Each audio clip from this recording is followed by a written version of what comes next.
Ryan, what's the deal with this year's Canvas conference? Why would you choose this word, Inscape? Well, Inscape is actually a word coined by the Victorian Romantic poet Gerard Manley Hopkins. Hopkins was really struggling between how to be a Christian and how to be a poet, to the point that he actually put all of his poetry down for a long time.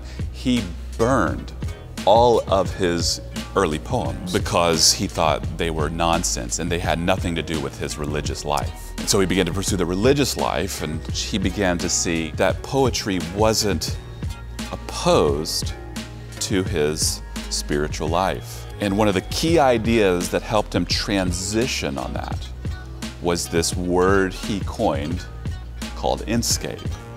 And really what he's trying to do there, I think, and most people think, is that he's trying to talk about what makes us human, what makes each one of us distinct in the eyes of the Lord and tied to that image of God. And what it's doing is it's driving us into the inner life. I really think that's what the psalmist is trying to do. The psalmist is pushing into this inner life, and nothing seems to be off limits with regard to honesty and hope, with regard to emotions in full. We have a huge problem with compartmentalizing our theology, our Christian experiences, and our emotions. And so what happens is we process our emotions, our grief, our joy, our pain, our anxieties, all those things we process, but we keep them far, far away from our theology. There is this false dichotomy of those two things, and I think it's important for us to thrive.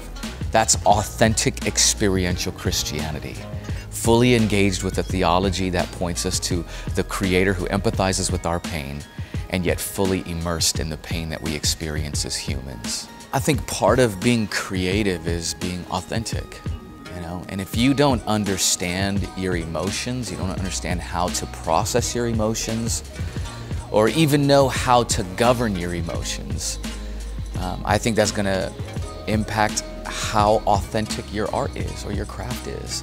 So that's really what we want to sort of invest in this year's Canvas conference. We want to say, we see you as holistic. We see ourselves as holistic. God sees you as holistic. So we want to inform all aspects of humanity.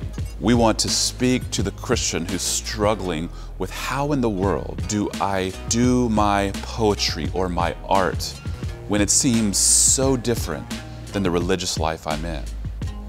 And we want to say that a connecting point there is the inner life. It's the emotional life. It's the thing that makes Thomas distinct from Ryan, and yet we both sit as image bearers before the Lord. We just want Canvas to be a mechanism by which that takes place.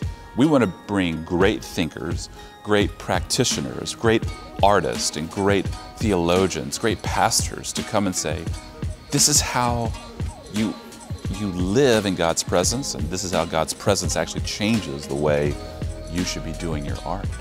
And then finally, we want to say, don't just come and hear, go and do. We want Canvas to be a springboard by which great art goes into the world and changes the world, so that people in the very near future, hopefully, are saying, whoever thought creativity and theology were juxtaposed because of what's taking place and what we do.